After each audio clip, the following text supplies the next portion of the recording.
SALIGBAT!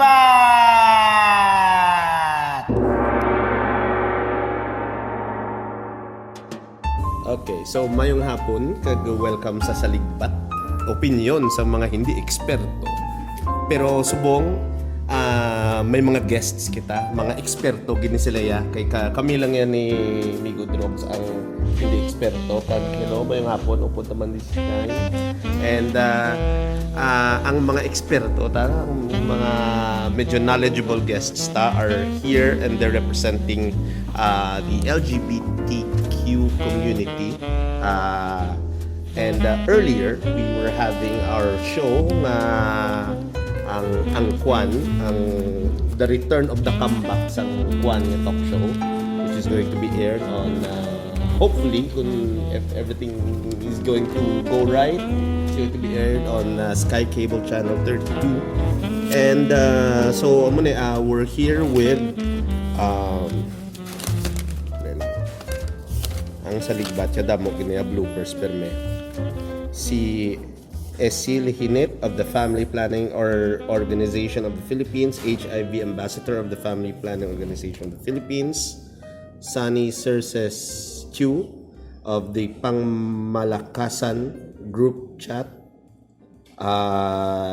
and John Mel Estimar, founder of the La Villa Pride, founder and mentor of the La Villa Pride, and Olivia Christine Tan, the ambassadress of La Villa Pride and HIV ambassadress of FPO of the Philippines, Family Planning Organization of the Philippines. We'll just queue up ang iba niya mga ang iba niya mga subject matter and move on to the more interesting and medyo bagay sa saligbat kind of subject matters. Ang isa ka issue siguro nga as far as LGBTQ is concerned, no, ang isa ka medyo dako nga issue sa aton nga syudad sang nagligad is ang tong si Migo Drogs ang nag-mention sila ang party sa tong sang dinagyang blangaging butangan sang separate nga lane. Sang kaysang dinagyang nag-ubra sila sa La Paz area, nag-ubra sila sang LGBT nga lane. So example, kung may lane to, kung din makaagi ang mga lalaki, may lane para sa babae, tapos gulpi lang yan, may lane sang LGBT nga lane. Was it ano lane nga to? Did it offend the community or what? Do ka curious ako kay kung tanawon mo from a different point of view, okay, so medyo may separate sila, pero at the same time, at one point, the way I see it, sige, unahon ta na inyong mga opinion nyo gid yun, sang natabo to. Anong mga opinion nyo sa to? Okay, actually, during dinagyang, nakita lang to siya namon. Actually, I found it sa Facebook lang naman siya mo. So, there was a mixed reactions regarding that matter. So, kung natawon mo, ang ICPO, amo to siya nag-implement, diba sir, kaya to may LGBT lane. So, their intention is to recognize tanigid sa community. Na siya. But since nga medyo ang pag-interpret pala may problem in communicating with the community So actually kung lang tawon mo siya sir on the different perspective, may positive and negative man siya nga effects.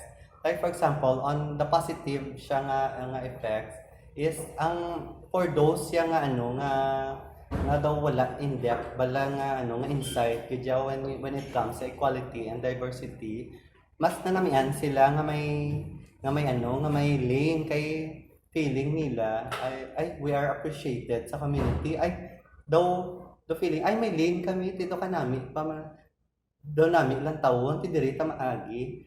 But on the other side naman, on the perspective naman niya sang pride organization, sang LGBT community, may negative impact siya. It's because you're trying to segregate now the LGBT from the two basic nga genders, which is the male and the female. Because kung natawon mo, kung lalaki ka biologically, then feeling mo babae ka, then you consider yourself as a woman. So dapat if you consider yourself a trans woman, dito ka sa babae maagi. It's because you consider yourself as a woman mo. So dual lang dapat is either babae or lalaki ang lane. So dapat kay balaan mo sir, as I have said, may negative siyang impact is because nga daw gina-isolate, amo nang term is gina-isolate ang community from the society itself. Daw mo naman na siya ang perspective sang LGBT community. But on the other hand, na may positive naman siya nga perspective sa iban nga daw nga hindi pagibala sir ang in-depth kag wala gid bala sang about sa equality and diversity. Then going back, so sa nakita ko yung problem, there is a problem between ICPO and implementation sang program or that scheme nga may LGBT lane. So in good faith, in fairness sa ICPO, may order actually sa head nila nga there should be an LGBT lane in order for them to be recognized in the society. But kaso lang, since daw parehas na bala sir nga limited lang ang ila knowledge about amo na gani ang balko kay na say as I have said kaya before nga dapat may soji gid para in order to understand deep understanding on how to address and how to treat sang LGBT community. The problem is that sa limited lang nga nabalaan sa ICPO, amo lang gid ang nabalaan nila way nga syempre ang mga straight niya or what we call heterosexual, hindi na sila ka-appreciate, hindi na sila medyo sensitive sa amo na nga ay butangan pa kamo di LGBT lane. So medyo hindi pa na sila sensitive sa mga amo na nga gina-isolate. So amo lang na yung way nga pagkabalo nila nga ay in this way amo niya ang way nga nabalaan lang namon nga in order to appreciate the LGBT community mo butangan kamo namon lane because we do appreciate you. Amo na saya on side of the ICPO. Now on the side naman sang LGBT community, syempre may naman siya, may medyo negative naman to siya. As I've said gina-isolate from the society kami nga LGBT community. Pero if lang tani ang lang sir, ang problema I think is the pag-communicate sang program or sa pagutang sang lane. Amo na sang problema kay had it been tani ko na educate maayo kag nag-consult sila sa mga LGBT org prior sa implementation sang that LGBT lane, mas better tani siya. So I think ang loophole nga to sa pag-communicate kay amo lang to nabalaan nila the way sila nga sa nabalaan lang yan nila mo sa the best of their ability amo lang tong nabalaan nila nga pag-implement. But in fairness do ba it was in good faith man yes, in good faith sa ICT do wala lang pag-communicate lang gid nila sir sa LGBTQ community amo na gani nga pero you think they should have sila dapat I mean dapat na-consult sila yes, dapat prior sa there should be prior consultation sa sir sa community kay di ba gina-push gani nga may LGBT comfort room di ba la so with that pushing LGBT comfort room daw may confusion sa part ko nga diin gid bala ma stand kita are we going to stand with the male and female comfort room kay kuan mo lang pasi sir di bala ang incident sa LGBT lane mo so same as calling for LGBT comfort room di bala pero medyo libugulo ko like example kung comfort room yes.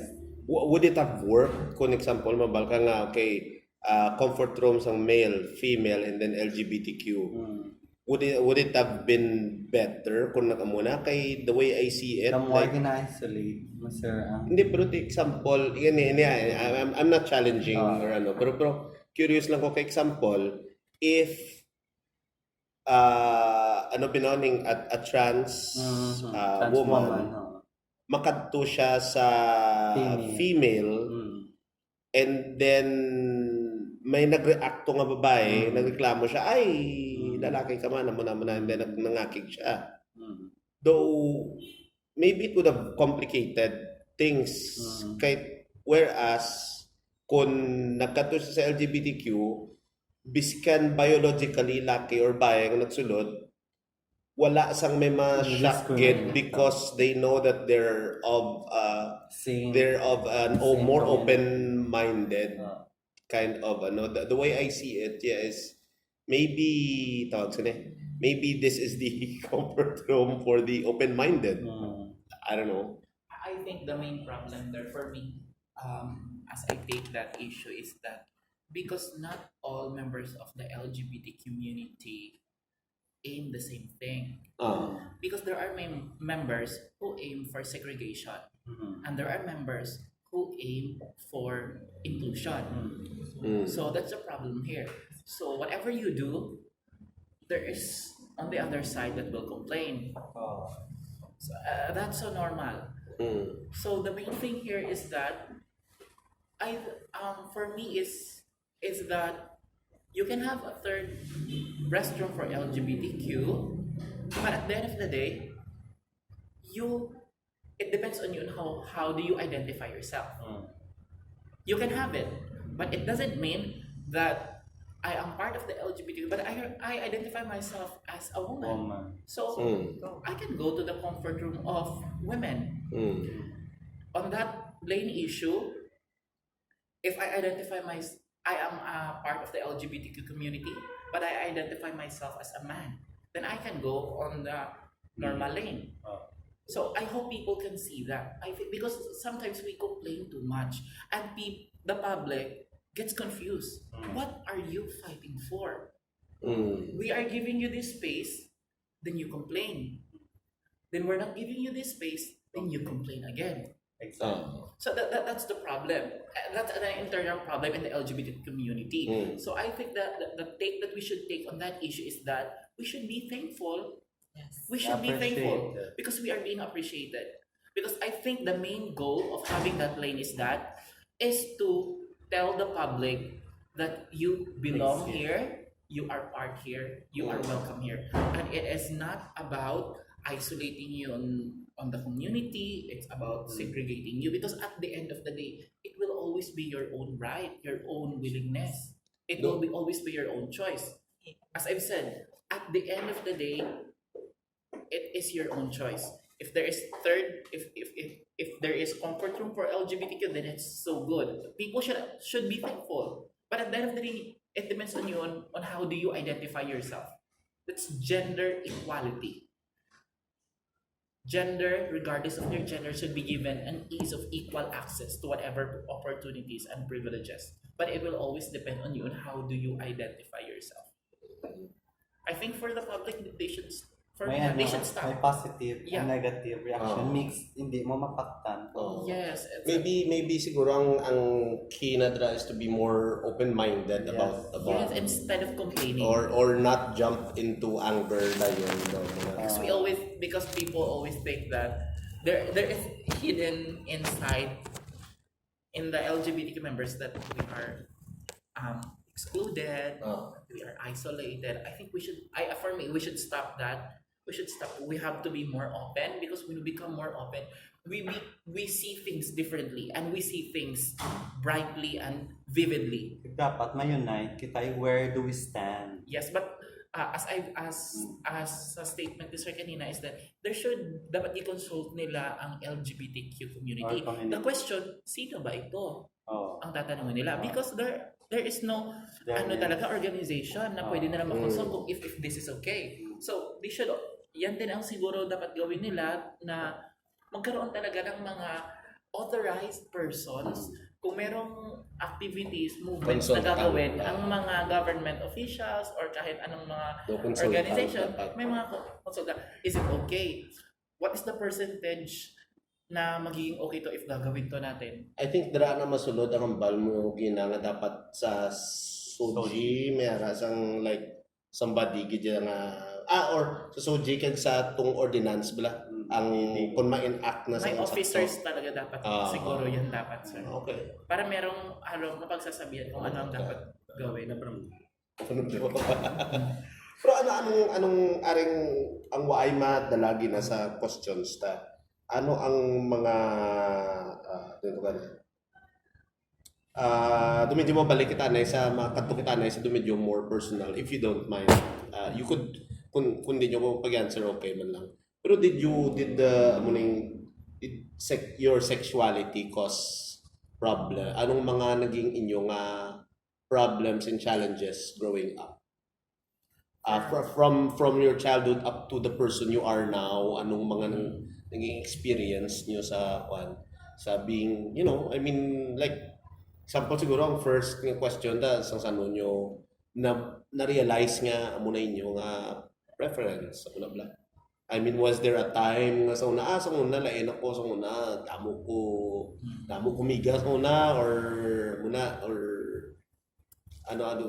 at what age did you At the siguro age, awaken or I don't know? I think when I was in high school, No. so, wala pa talaga akong idea about being gay or ano. When I was in elementary, I was just a normal child. But when I was in high school, when na-realize ko na I get attracted to same sex, so that's where I thought that I'm gay. So that's where I had my conclusion about my sexuality. It was not easy on my part because my parents, especially my father, was not that accepting. Never. So I was isolated in the family because of some personal culture problem as well in the family with because my father is different. He's Chinese, so it was not very accepting on their culture at that time. So what I really had struggle growing up proving to my father that it's okay that I am me. So and it was a lifelong journey to prove that because at that time people were so close-minded. If you are like that, it's going to affect the image of the whole family. That was the problem. So when what I did was I really tried to excel in something that my parents can be proud of. So I excelled at school. I excelled in some extracurricular activities, and not only that, I showed to them that even though, not even though I don't want to use that even though, I showed to them that I am gay, and I am capable of doing this, and I am good at doing this, and you will be proud because I'm doing this. At what So, age did you reveal sa ila Um, na did you come out college. a college? So sang gin-reveal mo ni sila, anong reaction nila? As far as If I you don't mind me remember, asking. These I are think very there was- personal questions. At that time, my father was, I think he was really spaced out because he was expecting too much from me, and I'm the only son, so it was hard. I truly, I understood him. So what I did, because I'm a little bit patient person, so I'm very patient. I waited for the right time because it was not actually easy because we don't know how people handle emotions. It's different from other person to person. So I'm so happy. I was so happy that I was a bit mature at that time in understanding different sides of things. So that it was not easy, but I think if you are going to show to your parents, to those people who did not accept you first, if you show to them that you grow as a very good individual, not only in career but also when we talk about attitude, when we talk about your character, we talk about your values, that's the time that they are going to accept you, and the environment around you are going to accept you as well. And through mouth to mouth, that can be handed to the other level of external environment. So it will always depend on you, on how you are going to relay that good message that being gay or being part of the LGBTQ member is so okay and so fine, as long as you stay at your core, you stay at your values, and that's for me. Same with that. On my story, way back on grade school, at the age of 8, I think grade 2, I consider myself as gay and as a person who living in the LGBT community. Now, my mom and dad, we are 5 brothers. Oo. We are all men biologically, and then my parents, our parents, drop on a toy shop. Sometimes it's gonna be in 1 month. Sometimes it's getting fries. In that toy store, my brother is getting their own toys. Now I have a confusion in terms of choosing. Ano ginamin mo nga na trap? Na trap? Ano? Drop Ginawa. drop by a store, Oh. a toy store. Oh. Now my brothers and siblings choosing their own toys. Oh. Now it's my turn choosing my toys, and it's very have a confusion that why is it that I don't like to have baril-barilan? Why is it that I don't want a robot? I want a jackstone, I want a doll. Then I prove to it and to fetch a toy, which is I want to my choice. But then the discrimination was at first on my brothers. So why is it ay bakla ka kay ni jackstone kag doll imo nga gusto. Now, on my part, my parents was just only smiling. But on the side of my siblings and brothers, it's very difficult. They are very disciplinarian in terms of me. Because I am the 4th. And now, I can say that my gender is not a problem because since I was in grade school, I'm on the top of the top with honor students, and during high school I joined many activities, and I always keep that spot that my siblings and other brothers would recognize me as me, because I don't have any issues on my parents, because my parents love me so well. Now I challenge myself joining beauty pageants and keep my brothers can recognize me by giving them money so that I can get their own loob, parang ganon. So for me, it's not a question anymore for being what I or the member of the LGBT community. It was so very fun and happy. So, sa iba yan. So, ako naman niya, since I was a child, I think, I You always, think you're a child? since I was a child, when I was like in kindergarten, I always see myself as a girl. Ever since I play with dolls, I play with girls. Everything, I dress up as a girl. And my parents and my mother especially accepts me and loves to see me doing things that I want. Same with my father, but behind that, my cousins in the side of my father, his nephew are all gays. We are all gays. It's like we are a team of basketball players. So Okay ka taas sa imo, taas siya, taas. yes, so it's like if you combine us all, Heels pa siya. me and my cousins, Share leader. if you combine me and my cousins, we are like a basketball team. But we are all gays. We excel. Pila ka mo tanan? We're like Cousins. 7, 6. Cousins. Yes. Pati cousins mo. Yes, 6. Good ka, guro sa inyo,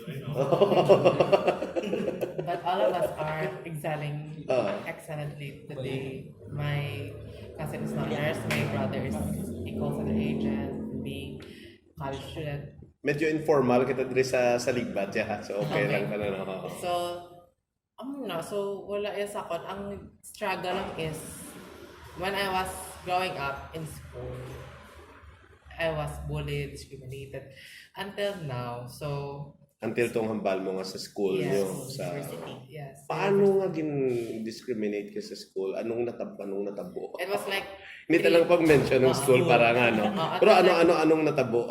it was Anong like ginano? 3 times siya. Ginano ka? First sa guard, Mm. dayon sa head sa isa ka subject, dayon ang dean mismo sa akong college. Mm. First sa guard, gapila kami. Mm. Then sa ako na nga term, kahit dami pila na. Mm. Gin pa man ako, nakibot ko, gin pa man ako sa guard nga, ang iya intonation do kabastos, nga do, okay, doon na shock nga, babae ka kung lalaki, like, doon na shock man ko, so nakita ko yung reaction sa mga tao sa likod ko, nagkadlaw, so ako to, at saka, oh my God, ano naman. Tsaka ako doon pa na mahulay, kung hindi ko mahula ko, bila ko na brown ko, dito yung mga, asa ako doon nadula ko sa doon kamba ko lalaki. Nag-walk out ko yun, gitawag ako, so nila ako barricade siya. Sobra ko gano'n ka-active, nilakad lang ko. Then the second time around, head sa isa ka subject, ara kami sa iyang department, kaysa may klase ko sa isa ka, sa iyang faculty, sa isa ka teacher namin. Ara sa, and he made a joke nga wala ako na namihan. Like in question like, about sa gender, ko like, wala ka right na pamangkot ako sa mga. Like, who are you? Maestro ka lang. Dapat ang ginaobram is to educate ang mga tao sa mga manami. Hindi nga i-discriminate pag iwagwag ko pa sa iba. So, may question ko na karon about sa jokes. Sige. Continue lang. Today, next is ang sa Dean. Hindi naman sa Dean nga. Like, gang question niya ako nga faith. Like, ang statement niya gid is, nangayo ka na balasing patawad kay nag-trans ka. Nangayo, nangamuyo ka bala. Dugin tira ya ka nga muna. nag-insinuate siya nga baka sasala ka kay because of your Yes. So yung wala ko nagsabat siya. I was like smiling all the time. Pero at the back of my mind, who are you to question my faith? Dean ka lang. You're not God. Grabe, no? Dean pa na yan. So muna like, And to think Dean, the meaning kuha na One of yan. the highest. Hindi ni siya siling principal lang kuha na gito yan. Dean sa college. Depende mo sa College pa. Kaya hindi naman sa college ng arts, dili man sa school, sa university is, in-call niya ngalan ko, Henny, stand up. How long that you are a gay, transgender. Bako for, I think, for more than 13 years. You're so beautiful. So anyway, I like your lip gloss. And I think i-discriminate niya ko. Pero depende man siguro on how you handle. Yeah, amo man ang question. Sige, i-continue. Talaga kay dra ko mamangkot about sa jokes. Kay sige. Continue. So, I said, I have this issue naman. The fourth time around, yung chismisan ako. Nga nakasulod na di siya, dapat hindi na siya pwede mag-eskwela ka labay iya butok. Like, may karapatan ko yung mag-eskwela. Pag wala may karapatan, masunda. Hello, ang buhok ko lang na iya. Ako yung ang gaskwela. Ang brain ko, ang ganun yung buhok ko ang gasulat. So, dapat nga nga muna. Oh my God. So, gin keep quiet. Asa nga, maabot sa point nga nagpiyaguro bully. O mag-reach out. So, gin-accept ko man ang nga, okay, so gin-talk ko na sa may isa ka department. Gin-explain ko nga muna akong doktor. So, gin-allow. Kaya may mga rules and guidelines nga gin-follow ko kag wala ko gin-break. So, gin-allow akong book. So, ang lang da is, ako, kabis kang daw babae, nagad ko. Ginapa-uniform kami lalaki. Doon sa mga lang, hindi na-discriminate kami. Ayan lang, babae na uniform lalaki. Kaya kanano na sige lang kung okay lang kamo. Like, so may ara, to one time, like, na-confuse kami nga mga trans, nga daw mga babae na hindi pwede mag-uniform babae, pero ang mga lesbian, pwede ka uniform lalaki. What? Seryoso? Ano ni sama? Seriously? Ano do ka? Joke ako do. Ano do may equal. May inequality. Yes, sunod sa Ito patriarchal. This is in the History. sooner or later, we'll stand up for that issue.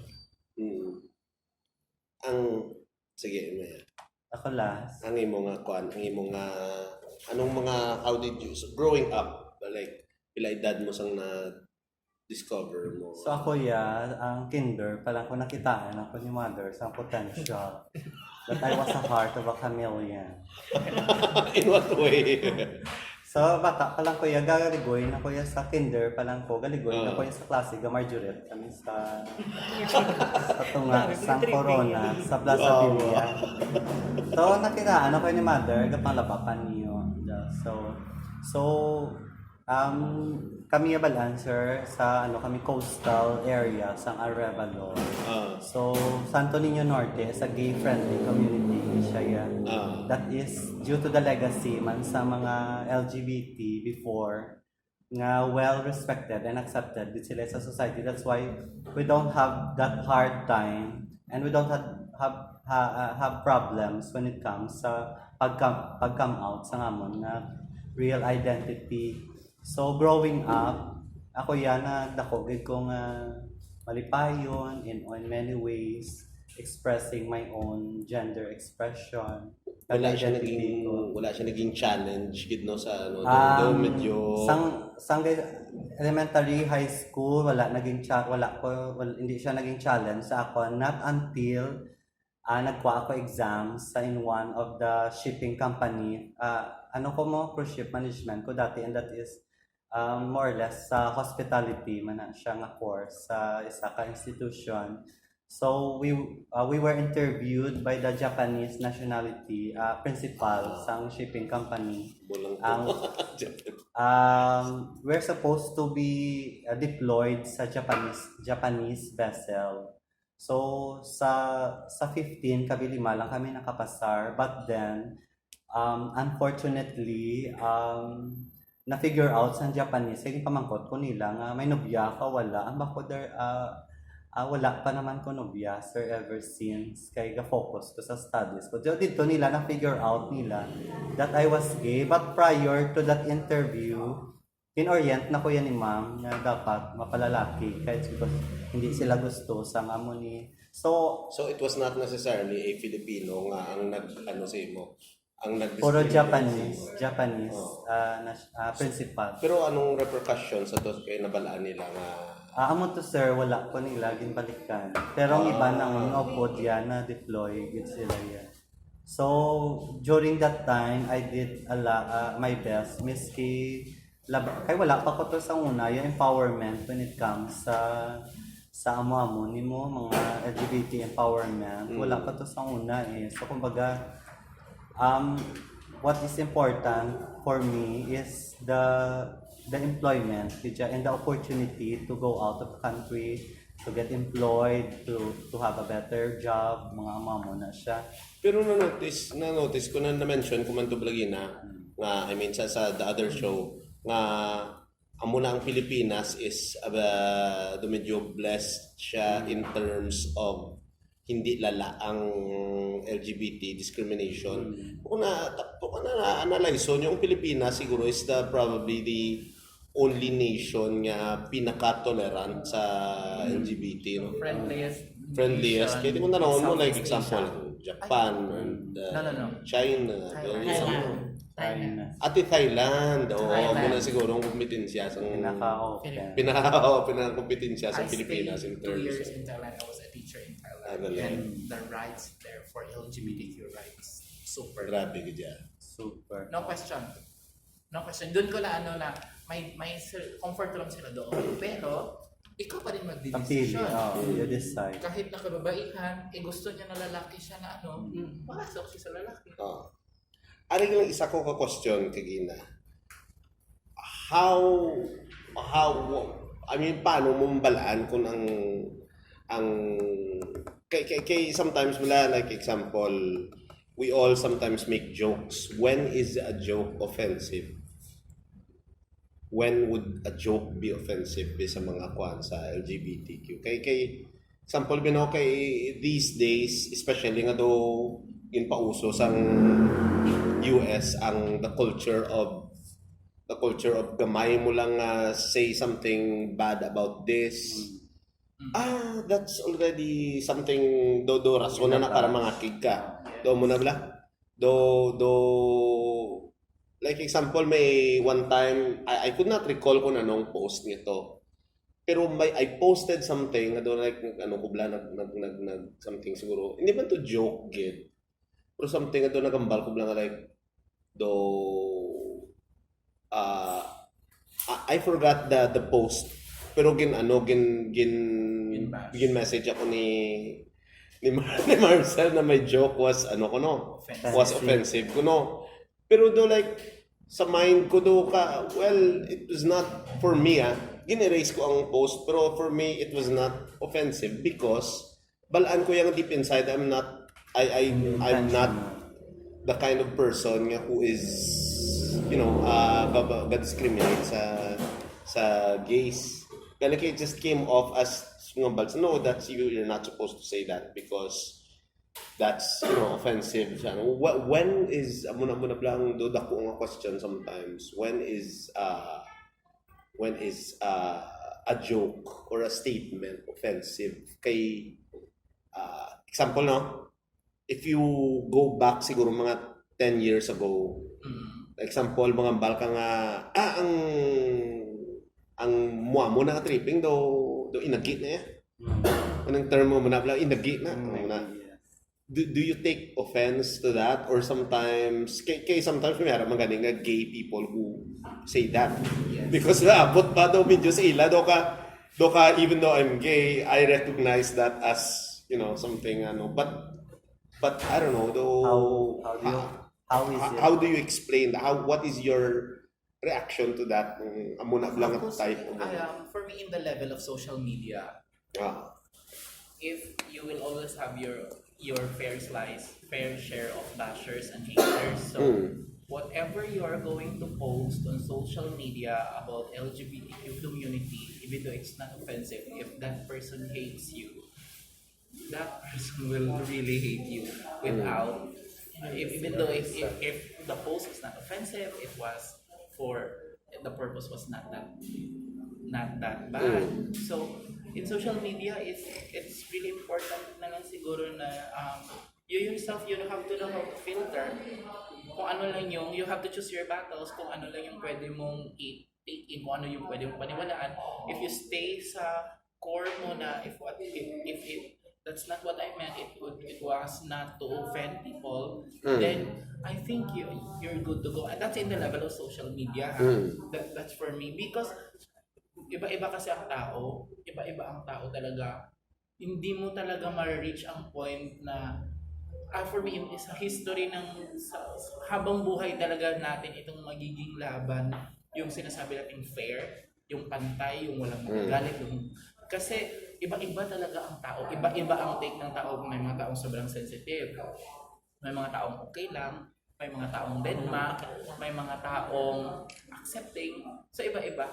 Or siguro maybe isa pa gid na dumduman ko na ang post siguro I think what he means to say is that siguro kambal siguro nga hindi na dapat padayonon ang muna bla nga term, because we're living in an age nga when you say agi or inagi do gina-redefine na do dapat siguro ginapaanad yan nga it should not be something offensive, not a proper term. Although nga do you take offense kung tawon ka nga agi na for siya? me no for me no, Wala.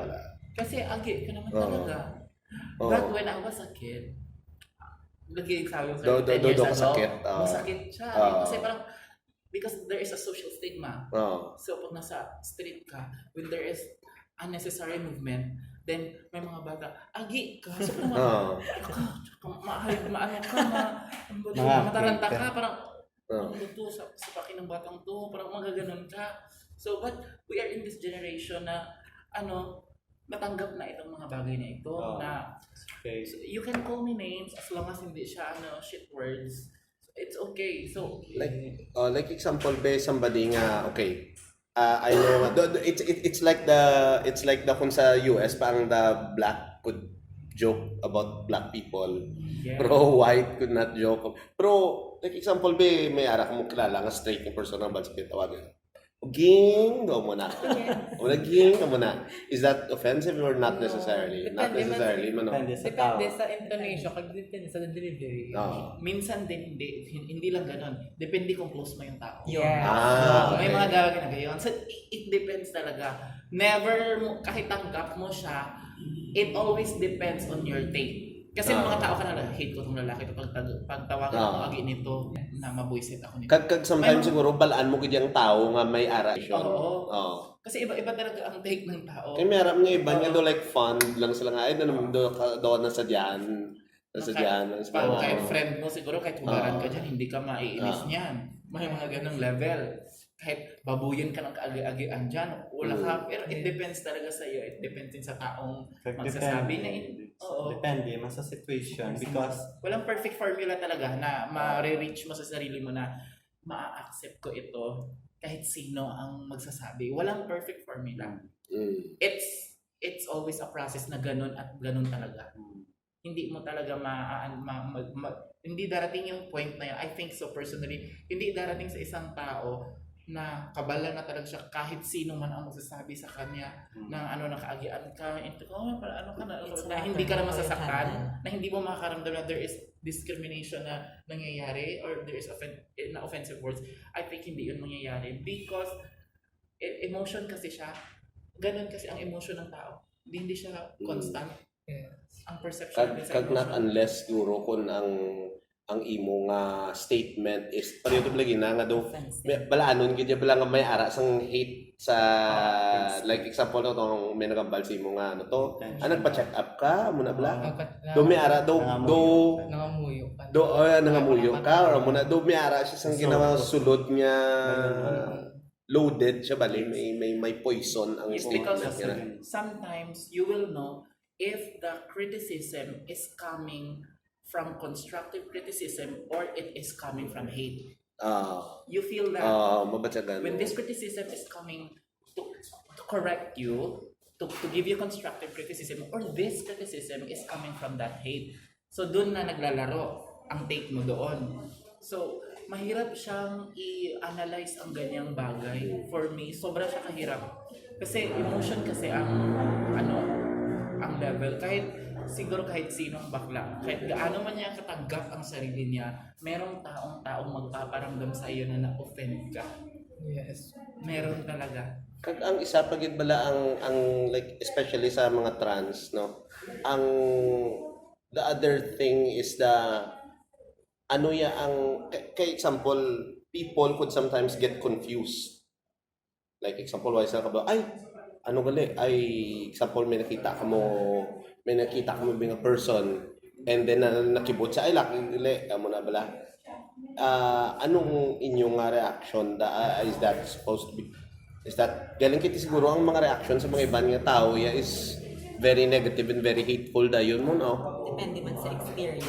Okay, iba-iba nga na experience. Minsan depende rin kasi sa trans kung how she carries herself.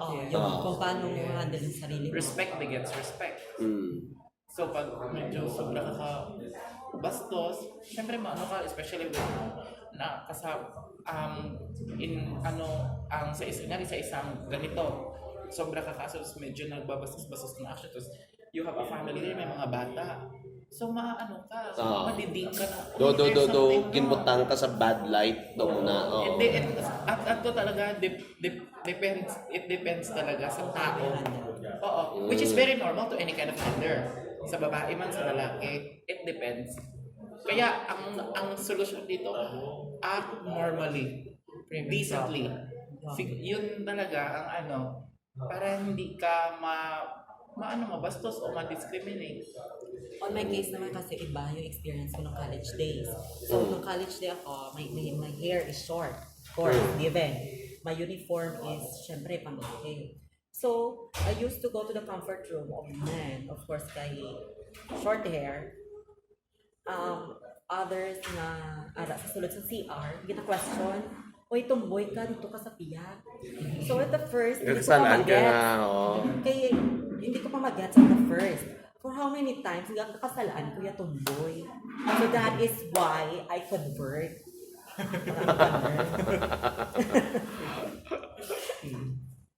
Okay, so ano pa? So anong mga naka 45 mark na to. So may araw mo parting words gusto nyo nga to say to our audience, to our listeners?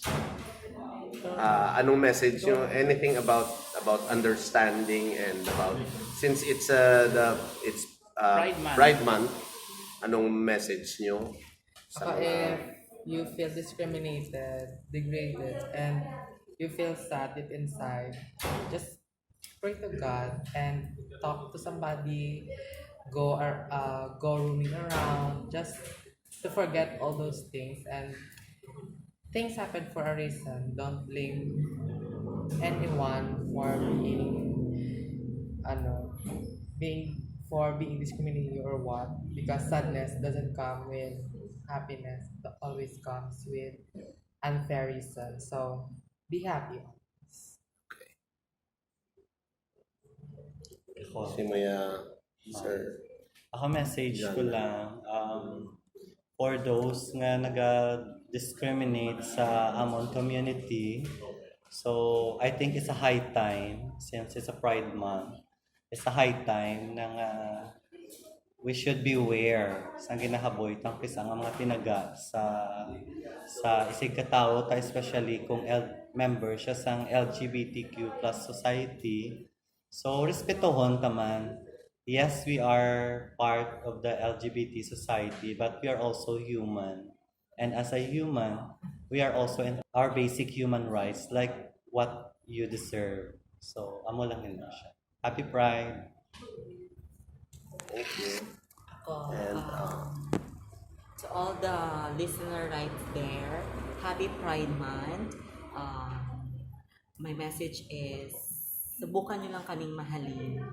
Pero kung hindi nyo kaya kaming tanggapin at mahalin, saka nyo na kaming limutin. Always remember, ikaw, ako, tayo, ano man ang kasarian mo, iisa lang tayo. And for me is that happy Pride Month, everyone. And I think this is the right time for us to do self-reflections.